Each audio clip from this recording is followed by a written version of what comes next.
Welcome everyone to this next episode in season 2 of the Generation podcast. I'm your host today, Martin Paterson, and I'm delighted to welcome to the show today a wonderful couple who are currently living up near Fort William in Scotland. One originally comes from down south in the UK, and the other comes from the wonderful nation of Argentina, and they've ended up in Fort William. And the next steps are even more interesting as they get ready to move into the continent of Europe. So without further ado, I want to introduce you to Matt and Maria Lingard. And I just want to say thank you guys for taking the time to spend with us today as we get to hear about what the Lord's been doing in your life and where it is that he's going to be leading you. So thanks for joining us. Thanks, Thank Martin. you so much. It's really good to have a chance to speak. No problem. Well, I wonder if you could, for the listeners to the podcast, just give us a little bit of information, background about yourselves. People might not know of you, but it would be great to get to know you guys a little bit. So maybe, Matt, if you could just fill us in a little bit about yourself, and then Maria after that. And don't worry, it turns out that you're married, and so your stories are intertwined now. Yes. So feel free to share. That's helpful to connect, yes, definitely. So I'm from the West Country originally, the land of good cheese and bad music, as it's generally known. And I was just raised there, single child and very loving family. My mum brought me up in knowledge of the Lord from a very young age, which I'm extremely thankful and blessed. Extremely blessed for looking back on that. So grateful to my mother, because she'd done absolutely nothing else for me. She gave me the greatest gift of all. She did that and so much else. So both my parents have come to faith in life. Dad later, so that's just awesome. I kind of grew up in the West Country. After coming out of school, I went into work in forestry for a few years. Ended up in Fort William. After a couple of years in Galloway as well, so just leave it at that for now and hand over to Maria. Yes. I am Maria. I am from Argentina, from the city of Buenos Aires, and it was a massive challenge to come here to Fort William. Very different to the city movement, all the time rushing all around the city, but really glad. Very similar background. My parents raised me in the church, and I am really glad because of that. I came to the Lord at the age of 3, and it was just the right moment, because after that, Mom had a terrible cancer. So while she was fighting that fight, I was praying, and I could feel the presence of the Lord with me in that moment. So, and I was an only child too, so I am an only child. 4 only children. Yes. So it was amazing to have such a friend like Jesus, and exactly that was what made me want him. One day I ran after Mom and saying, "Oh, how on earth can I accept Jesus? I want to be his friend." And I did the first prayer in my life, and it was lovely. He was totally lovely, and he has helped me to live many hardships in life, and I am really glad of having him by my side. And now that he has given me this amazing husband to take care of. Talking about. I have my moments. Guys, thanks for sharing a little bit about your life so far. Now, Maria, you've already mentioned this. You moved from Buenos Aires to Fort William. Yes. How did that happen? How did you meet this guy? How did you guys meet? And because I know that's part of your story and where you're ending up. So can you tell us how you guys met? Well, since I was a child, we received some missionaries in our church, and I started thinking, oh wow, these people, it's like wow, they are sharing the gospel in other nations, At that point, I was frightened about vaccines because I remember one couple saying that they had to give themselves like 20 vaccines. So I said, no, they are really adventurous. But now here I am in that thing, kind of route. Yes. It was amazing because when I was 14 years old, I had a kind of crisis. I was asking my purpose. I was asking to God, well, okay, yes, I am here in life, but I want to know, what do you want for my life? And I remember that during a process of months, he led me to missions. It was kind of weird because at that point I was praying for missionaries, but the idea of becoming a missionary was very strange. I started praying for different nations. Greece constantly came to my heart constantly. And every time that I was praying for Greece, it was something special. So I thought, okay, I will keep studying because I was very young. And when I was 19, I started learning the Greek. And I did my first trip when I was 26. And then I did 4 more trips. And in the 4th, I was just there thinking, okay, this has to be the last trip because it was like not. I was constantly trying to get there, and it was never the long-term mission. So I was kind of asking, okay, God, I want to take off. I don't want to be a plane like it's only going on the runway. Yes. Never taking off. Exactly. And exactly that year, in that trip, I met Matt in an amazing way. He was not supposed to be there. Yeah, that day. Yeah. Funny how the Lord works things. Yes, exactly. Yes, previously I was very sick. That day, exactly, I was much better. So I thought, okay, I will go to the community center to serve in Athens, a center where they work with poverty ministries, people from the street that they receive showers, food, some words we talk with the people, and we share the gospel in a lively way. And there, this man appeared and was serving with a lot of love, and that led to a very lovely friendship. Yes, from there on, we were together. And from there, yeah, the rest is history. Yeah, so the questionable music from the West Country didn't put you off, Maria, is that right? The Wurzels weren't enough. Cool. That's really cool. And again, like, I just want to pick out a couple of things from that, Maria. Like, I think we can sometimes forget that one of the great ways that we can be involved in God's mission in the world, or we downplay it anyway, is taking the time to pray for the nations. Yeah. And actually the time that we take to pray that God's kingdom would come and his will would be done on earth as it is in heaven. Mm-hmm. And all that means is actually very important, and is one of the sort of starting points and an entry gate, I would say, to an extent, for us to begin exploring what does it mean to maybe serve cross-culturally, maybe in another part of the world.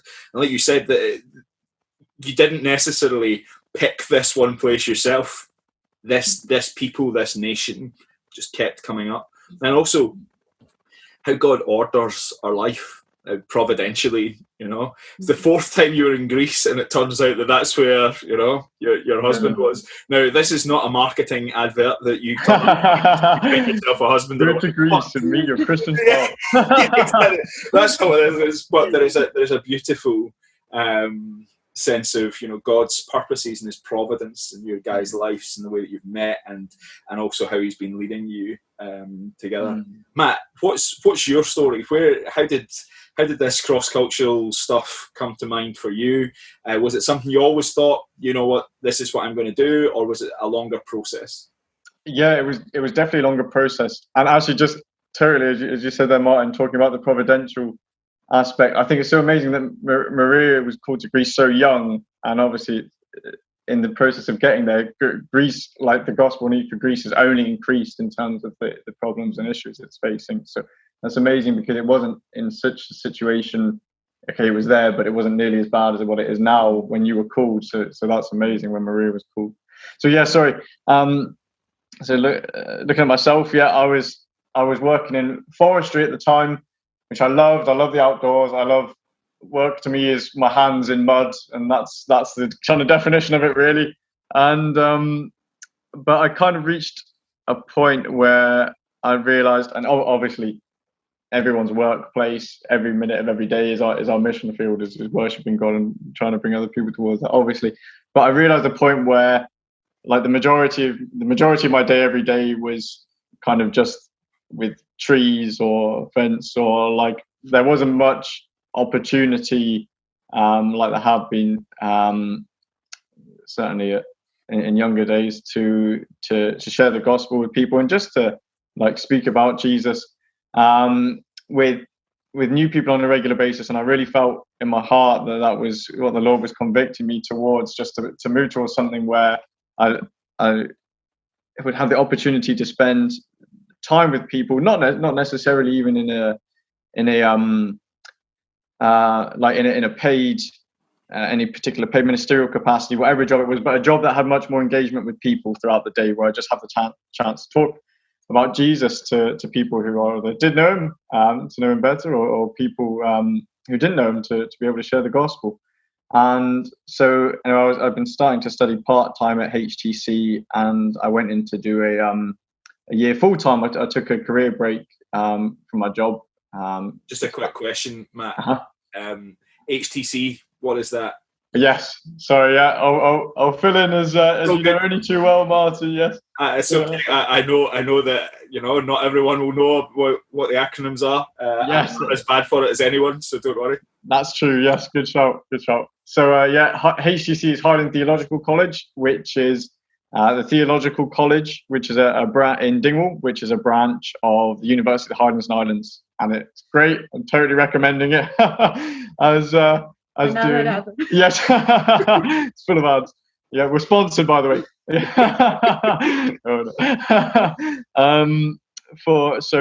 It's does part-time courses. It's very much like Open University. You can be a full-time student, I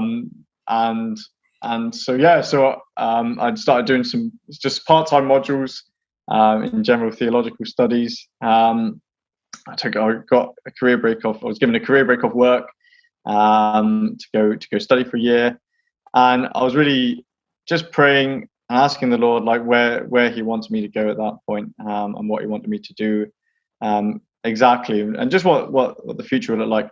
So anyway, I'd had a number of friends throughout the years who'd gone to Greece on mid-term mission trips, and I knew a couple who are out in Greece at the moment, still in north of Greece, on a long-term mission trip for many years now. And I thought, okay, I knew there was a real need in Greece, as there is in a lot of places, but I knew there was a great deal of opportunity as well. It was such a mixing pot of cultures and people making a new start for themselves. And so I tried to contact the couple who I knew were out in Greece, and they were actually back in they were in Ireland at the time fundraising. So I said, okay, who else can I go with? So I ended up going with OM in the end. Just had an amazing time out there. It was such a blessing working with the people, such a need, such a lovely, engaging people, just wanting to talk generally a lot, which suits me fine. So I like to talk too much. And so much need out there. And I noticed what an impact the ministries were really having and making it in people's lives, and people coming to the Lord, like Bible studies growing slowly but steadily, like a couple of people a year, but people were coming in the particular church we went to, Second Evangelical, but the Bible studies there through the ministries they were doing were growing. People were coming to know the Lord and have done since we've left in this last couple of years, a few people, which is just amazing to hear the work of the Lord there. A lot of years of real investment for God's kingdom, and it's taken a long time for them to see fruit, but they're seeing it really bearing, which is amazing. But anyway, a lot of the ministries there, we noticed as I was speaking to people, it became apparent that they were thin on the ground in a lot of the ministries, a lot of the organizations out there, and also that there are a lot of people soon to leave. And towards the end of my time there, a couple of people asked me seriously if I would think about staying on. And I'd taken the time to learn a little bit of modern Greek, the absolute basics. So I was able to converse with the locals out there, even just on some very basic matters. Obviously, English is quite widely spoken, but it was nice to be able to have that with people. And so they asked me seriously to think and pray about it, and I said I would. And it was about that time that I met Maria, which was very unexpected because I wasn't meant to be there in that church, which is a different church on the other side of Athens on that day. It was my day off, but a series of events had come together that meant, okay, I thought I'll go over to this church to serve this day. And that's how we met. And as Maria said, we started an amazing friendship. And anyway, coming back to the UK, we maintained our friendship and we're speaking regularly, and we were praying about things, and a few months went by. COVID came in at this point. We made a bit after that, yes. Yes, that's right. I was in Argentina. So yes, that's right. Yeah, so it was no small commitment. But we really just brought it before the Lord and kept praying about things, about where He's leading us. And I came to a real conviction that God was calling both of us to Greece in a long term. Well, as you had. And so from there, it was a matter of getting together and aiming to get married. So which, thank God, has eventually come about. So, yes. That's great. And again, it's nice to hear how God was at work in your life, Matt, and just leading you along that path. You were doing something you really loved and enjoyed, but just felt that little, I don't know, little nudge, little move, like it's time to move on to something else. And how through obediently listening to Him, it's brought you to this place. I mean, if you hadn't been listening, you'd probably still be with the trees. And yeah. your wonderful wife, and you would be able to go to Argentina for amazing beef. So that's true. That's true. I was so unexpected as well, because like really it was, I think it's amazing how God works, isn't it? Because like sometimes, okay, you're looking for that kind of thing, an adventure and all that, and I really wasn't. I really wasn't. And so it was amazing having that come through, because I think we both realized what a like serious commitment this was doing it, and we were like, okay, we have to be absolutely sure this is what God wants. It's not just going off in a mad rush anywhere, but no, it's been God's provided for us and watched over our steps and made clear our way every step. So right now you guys are in just near Fort William, and you've been going along to Kilmallie. You're involved in the church there. One of my great joys over the last few months has been getting to spend time with you guys, but also with the church and the leaders at Kilmallie, as we work together to see you both sent well to serve in Greece, because that's where you're going to be moving on to next, as you've been involved in ministry there in the past, and that's where the Lord's been at work in your hearts and your lives, leading you towards there. In February, the 8th of February, if I can remember correctly, you guys are going to be flying out from the UK to Athens. And it's been a joy for me to see the way that the church in Kilmallie have been taking on this responsibility of being your sending church, and also in partnership with Maria. I know your church is Christ is the Change in Buenos Aires. They are fully supporting you guys. For me, I absolutely love this. I think that as we journey further into the 21st century, this mission from everywhere to everywhere, this sort of pattern of a guy from the West Country, a girl from Buenos Aires, end up in Fort William. They've been to Athens before, they've met there, and now they return there. I think this is probably what it's going to look like more and more and more as we walk into the 21st century. And it gives us, as God's people, a great opportunity to depend on Him for what seems like something that's so unpredictable, and yet is sovereignly orchestrated for His glory and for the good of other people. So you guys will be leaving the UK in just a few weeks' time. What is it that you're going to be involved in So that's great. You know that you're going to be going to Athens. You know you're going to be moving to Greece. That's super. What might that look like moving forward? What are the sort of things you're likely to be involved in terms of ministries? Okay. For many years in Argentina, I was working with Campus Crusade for Christ. God has put a very deep burden for youth. I am really glad because there is an opportunity to work with the students of the university, preaching the gospel and doing outreach there and evangelizing, discipleship. And also an opportunity to work between cultures, because there are many refugees, youth refugees that are coming that are in the neighborhood of the church. And there are many people interested in making something for them, and not only for them, but also for reconciling Greeks and refugees, because there is a lot of hatred between cultures. In general, Greeks tend to feel that these people is taking their places, that everyone is putting their eyes on refugees, but they are not taking care on Greeks themselves that are really struggling with the crisis. So we are looking forward to working to integration, reconciliation ministries, and especially I love youth, so I am really looking forward to working in that aim, for that aim to integrate Greeks and refugees. Yes. It's one of those areas, I think, again, moving forward, where there are so many clear divisions between cultures and between peoples.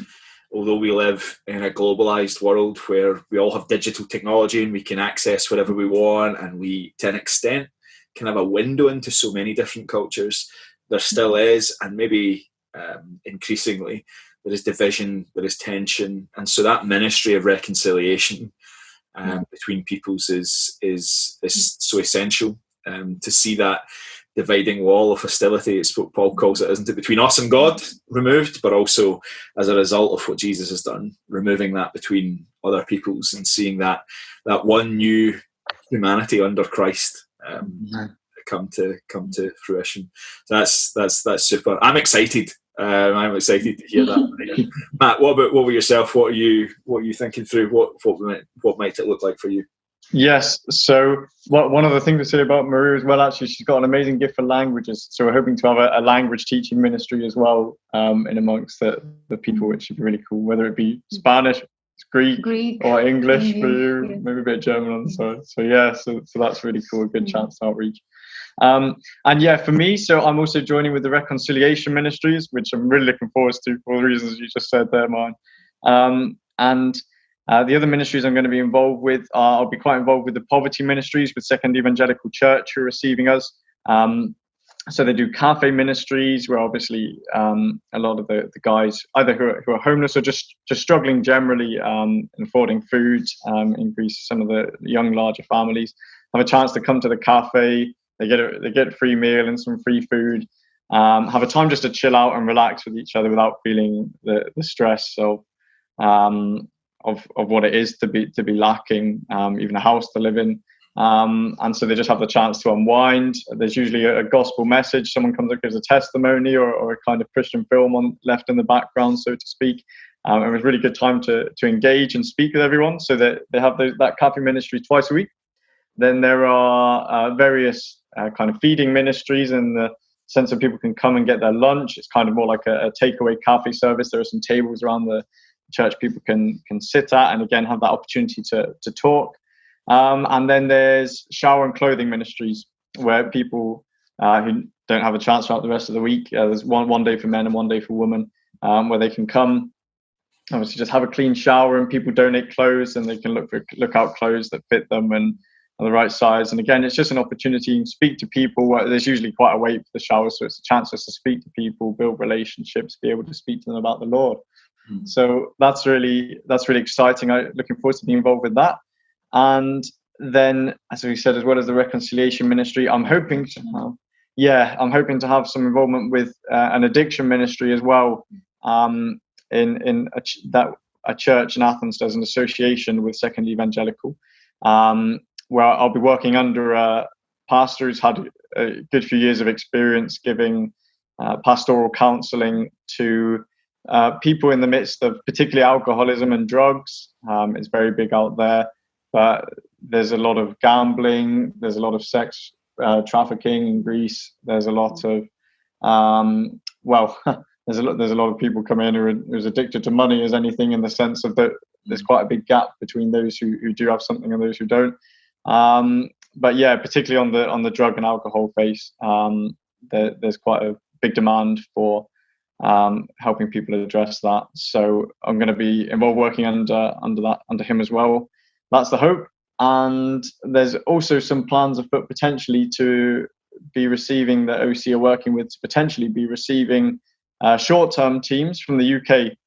So this is just a new ministry that's emerging. So we just been talking about that for the last couple of days that we found out about that. So that's exciting. That's another potential avenue. Yeah, we'll be working down. So yeah, that's the direct work we're going to be doing.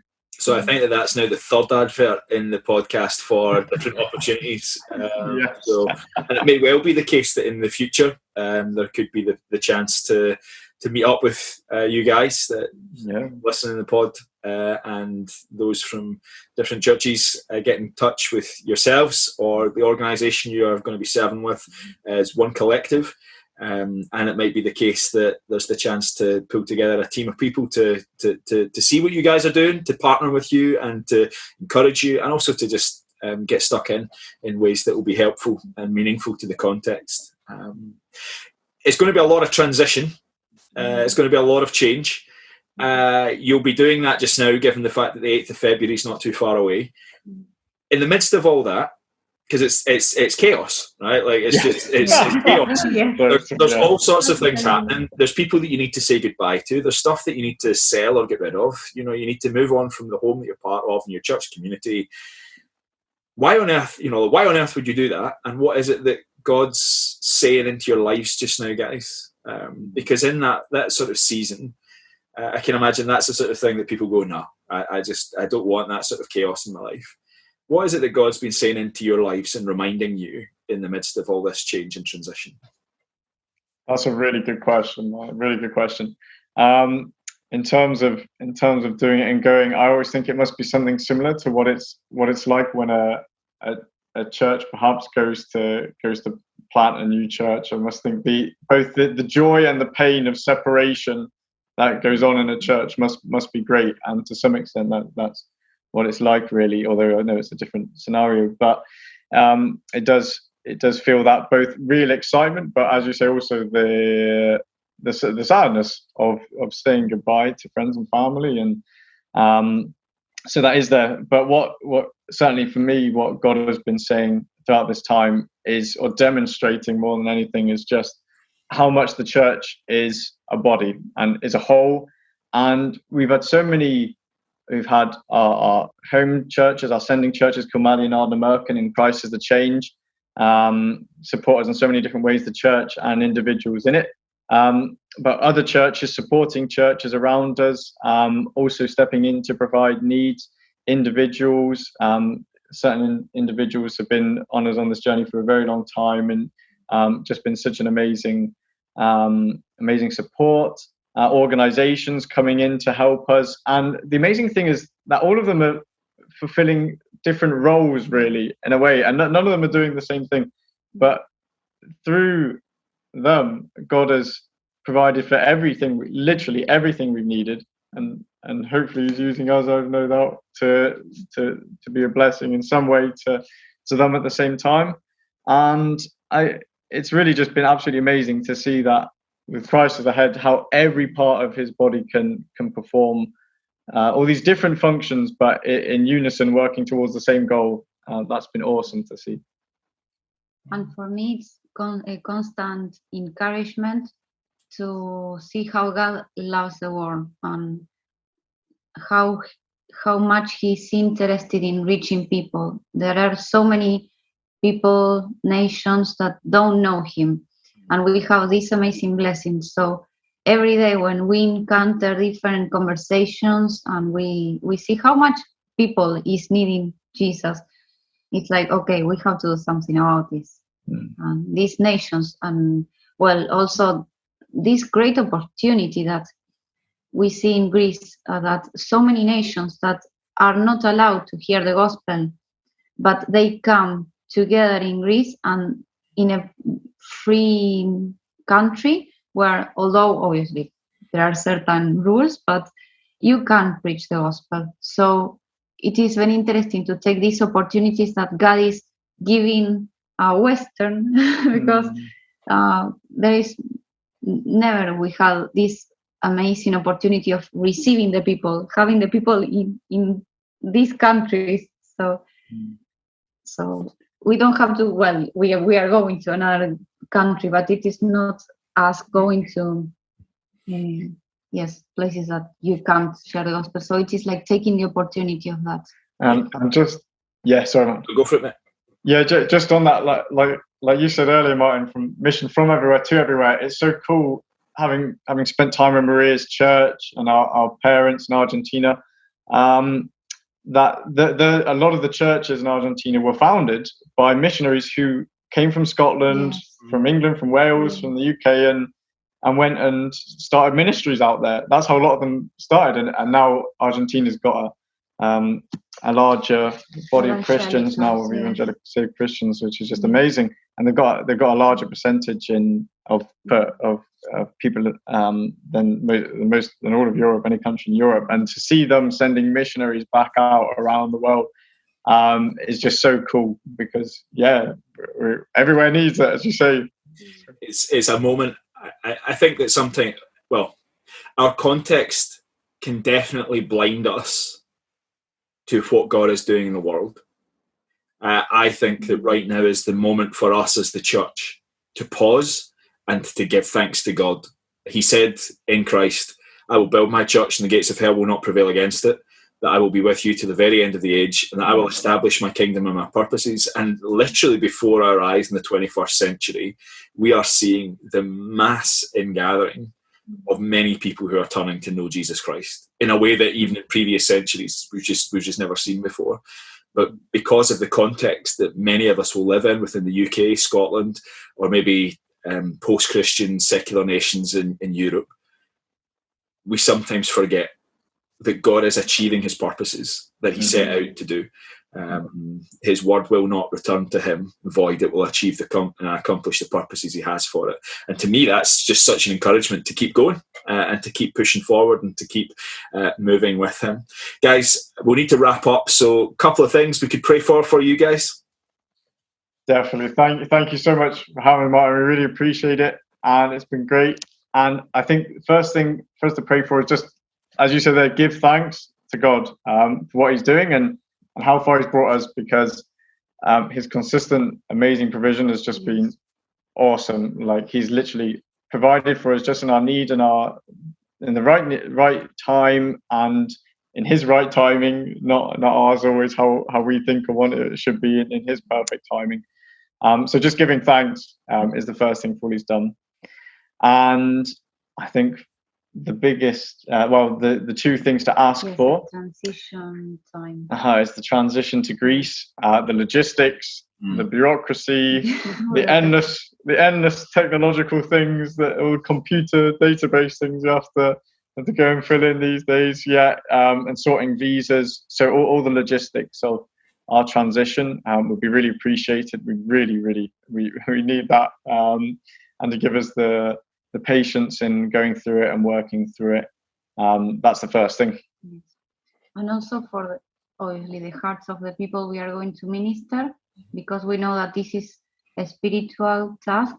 We can't go by our strengths only. We need Jesus, we need God to help us and to touch their hearts, the hearts of the Greeks, the hearts of the refugees, and to start working on that land, the land of their hearts, for us to be able to preach the gospel and to them to understand it and be open to it. Well, guys, thank you in the midst of a really busy time for you, and a really exciting and also sort of challenging time as well, as you look to an unknown future. We know that you commit yourself to a known God who is good, who is faithful, and is full of love towards his people. Thank you for taking the time to spend with us today. It's so great to see the way that your churches in Buenos Aires and Kilmallie are working together to release you for this ministry. We look forward to hearing in the future what it is that the Lord is doing. Matt and Maria have also, for those who received the record in the Free Church, they're going to be writing a short interview for that as well, and there will be ways that you can connect with them, I'm sure, off the back of this podcast. I'll find ways if people want to do so. But thanks again, guys, for taking the time with us. And thank you to you for choosing to listen to the Generation podcast today. It's been great to have your company. We look forward to seeing you again, where we'll be able to think once more about what God's doing in the world and about ways that we as his people can engage with what he's up to. So thanks again.